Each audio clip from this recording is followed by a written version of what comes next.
வந்து சண்டே என்ன செஞ்சோன்னு பார்ப்போம். பாருங்கள், ஒரு காஃபி போட்டுக்கலாம் ஃபஸ்ட்டு. இன்றைக்கி வந்து இது ஜீரக தண்ணி டெய்லி குடித்தோம்னா ரொம்ப நல்லது, வயிற்றுக்கெல்லாம் ரொம்ப நல்லது. இப்போ கொஞ்சோண்டு சுகர் போட்டுக்கலாம், கொஞ்சோண்டு காப்பி தூள் போட்டுட்டு காய்ச்சின பாலை எடுத்து ஊற்றி ஆற்றி குடிக்க வேண்டியதான். சுவையான சன்ரைஸ் காஃபி ரெடி. காலையில் இந்த பனிக்கு இந்த கொஞ்சோண்டு காஃபி குடித்தாதான் கொஞ்சம் நாச்சும் இதை சுறுசுறுப்பாக இருக்குது.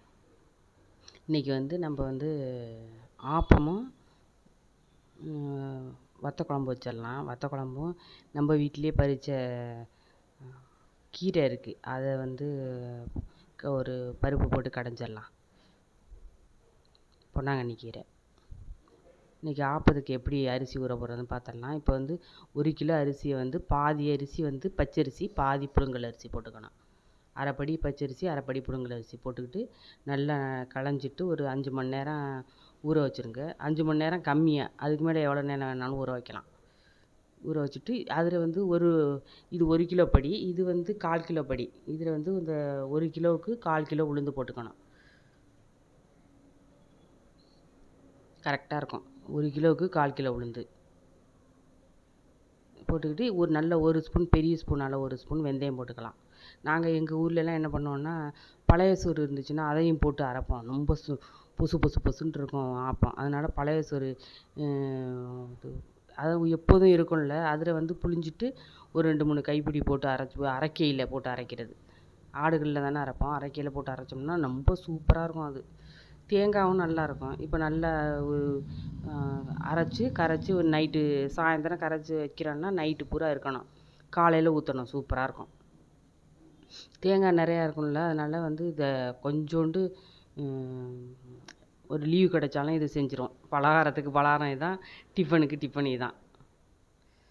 இப்போ ஒரு தேங்காய் நல்லா பால் புளியிற தேங்காய் எடுத்துக்கணும்.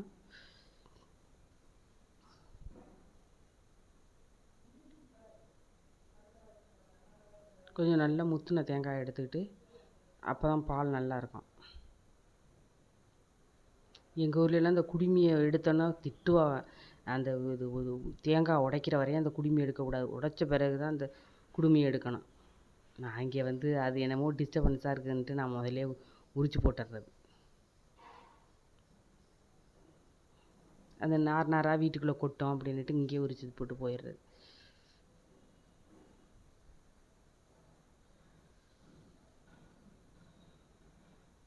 நல்ல தேங்காய் இருக்குது.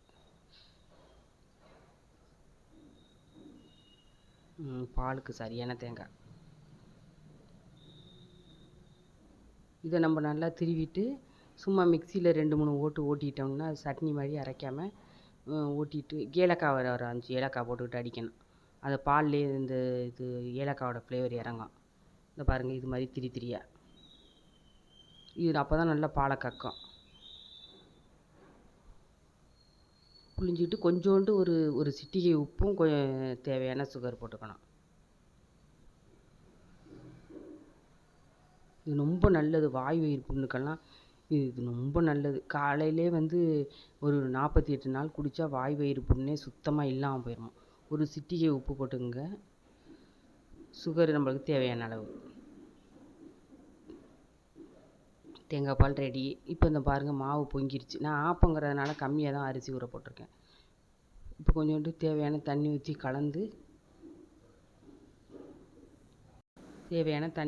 கலந்து நல்லா ஊற்றிக்கணும். இது வந்து இந்த ஆப்பச்சட்டி இருக்கும், அதில் ஊற்றிட்டு இப்படி கையால் எங்கிட்டு நாங்கள் திருப்பிட்டு எடுப்போம் ஊரில் எல்லாம். இப்போ இதில் என்கிட்ட ஆப்பச்சட்டி இல்லாதனால நான் தோசைக்கல்லே ஊற்றுறேன். கொஞ்சம் திக்காக, தோசை மாதிரி நைஸாக ஊற்றாமல் திக்காக ஊற்றிக்கணும்.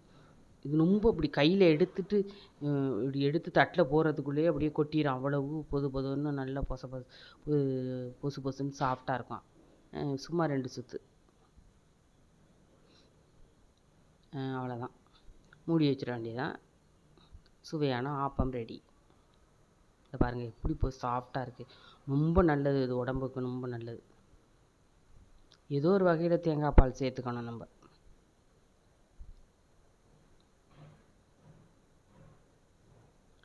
இது தோசை மாதிரி நிறையா சாப்பிட முடியாது.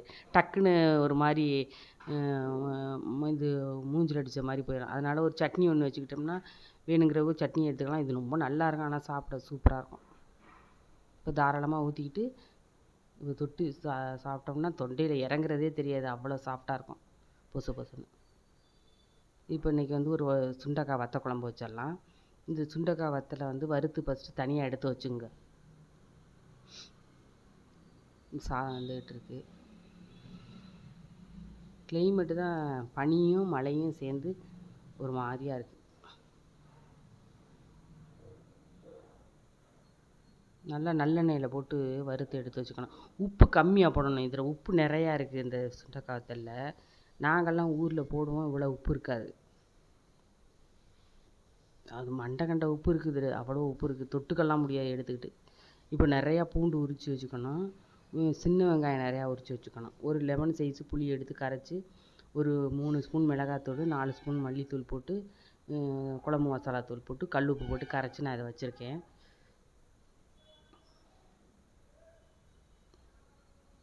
கொஞ்சமாக தான் வத்த குழம்பு வைக்கணும். இது அப்போ தான் ரொம்ப நல்லாயிருக்கும். இப்போ நல்லெண்ணெய் ஊற்றிக்கணும் நிறையா. இது வத்த குழம்பு வந்து ரொம்ப நல்லது, சளிக்கலாம் ரொம்ப நல்லது. எண்ணெய் காஞ்சோடனே கடுகு உளுந்தம் பருப்பு போட்டுக்கலாம். கருவேப்பிலை போட்டுக்கிட்டு இது கட்டி பெருங்காயம் இருந்தால் அது ஃபஸ்ட்டே போட்டுக்கணும். இது கடுகு போடுறதுக்கு முன்னாடியே போட்டுக்கணும். இப்போ நல்ல பூண்டு ஒரு கைப்பிடிக்கு நல்லா போட்டுக்கணும். நிறையா பூண்டு உரிச்சிட்டு இது நல்லா இப்போ ஃபஸ்ட்டு நல்லெண்ணெயிலே வதங்கட்டும்.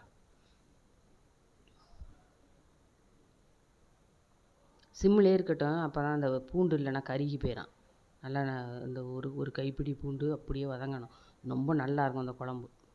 இப்போ இந்த சின்ன வெங்காயத்தையும் போட்டு நல்லா வதக்கிட்டு தக்காளியையும் போட்டுக்கணும்.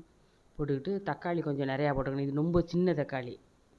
நல்லா வதங்கட்டும் அந்த எண்ணெயிலே. நல்லா வதங்கின பிறகு இது மாதுளை அது குழம்புல எடுத்து போட்டு விட்றாதீங்க. பெருங்காயம் போட்டுக்கணும். அங்கிட்டு தள்ளி வை மாதை.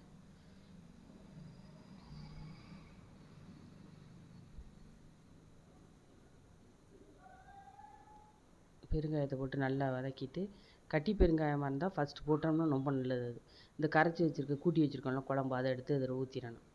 ஊற்றிட்டு நல்லா கொதிக்கணும். நல்லா கொதித்து எண்ணெய் பிரிஞ்சு வந்தோடனே நம்ம சிம்மில் வைக்கணும். கொஞ்சம் நேரம் சிம்மில் வச்சு கொஞ்சம் நேரம் நல்லா கொதிக்கணும்.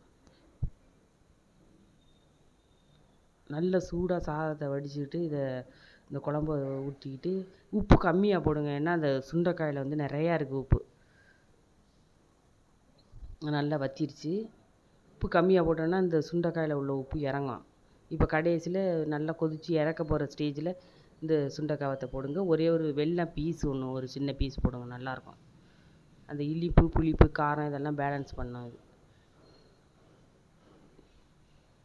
இந்த நம்ம சுண்டைக்காய் வத்தை வறுத்தோம்ல அந்த எண்ணெய் இருக்குல்ல, நல்லெண்ணெய் தான் அது. அதை கடைசியில் நல்லா ஒரு குழிக்கரண்டிக்கு நல்லா ஊற்றிக்கணும். ஊற்றிட்டு நிறுத்திட்டோம்னா சூப்பராக இருக்கும். இது கெட்டு போகாது, அப்படியே எடுத்து வச்சிடலாம். அது பாட்டுக்கும் இருக்கும் 10 நாள் 15 நாள். ஃப்ரிட்ஜில் வச்சா கூட 1 மாதம் கூட அப்படியே இருக்கும்.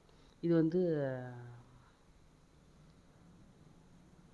இந்த கீரை வந்து நம்ம வீட்டிலே உள்ளது, பொன்னாங்கண்ணி கீரை. இது வந்து நான் இது ரொம்ப நல்லது கண்ணுக்கெல்லாம். இது வந்து பருப்பு வந்து ஃபஸ்ட்டே ஒரு ஒரு கிண்ணம் பருப்பு நான் வேக வச்சுருக்கேன். சின்ன தக்காளி இது 2, பச்சை மிளகாய் 3, ஒரு 10 பல் பூண்டு, ஒரே ஒரு சின்ன வெங்காயம் எல்லாத்தையும் அரிஞ்சு இந்த அலசி வச்சுருக்க பொன்னாங்கண்ணி கீரையில் போட்டுறணும். பொடி பொடியாக அரிஞ்சு அலசி வச்சுருக்க கீரையில் இதில் இந்த பருப்பு வேக வச்சு வச்சுருக்கோம்ல பருப்பு, அதையும் ஊற்றிக்கணும். பெருங்காயம் கொஞ்சம், மஞ்சத்தூள் கொஞ்சம் போட்டுக்கோங்க. போட்டுக்கிட்டு தேவையான உப்பு வச்சு நல்லா ஒரு 3 விசில் வச்சு, ஒரு விசில் போதும். ஏன்னா பருப்பு வேக வச்சுட்டோம்ல, ஒரு விசில் போதும். நல்லா வெந்துருச்சு. இப்போ என்ன அந்த கீரை வேகிறது தான், பருப்பு தான் வெந்துருச்சு. இப்போ இதுக்கு ஒரு தாளிப்பு கொடுத்துடலாம். கொஞ்சோண்டு ஒரு சில புளி கரைச்சி ஊற்றினீங்கன்னா ரொம்ப நல்லாயிருக்கும் டேஸ்ட்டு. சாதமும் சுட சுட சாதம் வடித்து அதில் நல்லா போட்டு பிசைஞ்சிட்டு சாப்பிட்டாலும் நல்லாயிருக்கும் நெய் ஊற்றி. இப்போ நல்லா கடுகு போட்டு காஞ்ச மிளகாய் போட்டு தாளித்து அதில் ஊற்றிடணும். ஊற்றிட்டு மிளகு சீரகத்தூள் கொஞ்சோண்டு போட்டுக்கணும். இப்போ பாருங்கள், சாதம், வத்த குழம்பு, இது வந்து கருவேப்பிலை துவையை, இது கீரை. வாங்க சாப்பிட்லாம்.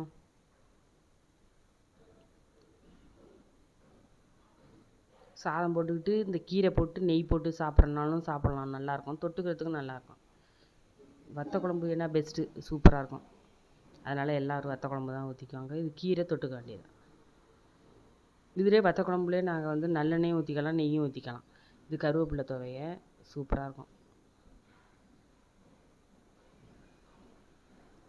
கீரை எடுத்து வச்சுக்கலாம். இது வந்து நைட்டுக்கு நூடுல்ஸ். லைக் பண்ணுங்கள், ஷேர் பண்ணுங்கள், சப்ஸ்கிரைப் பண்ணுங்கள்.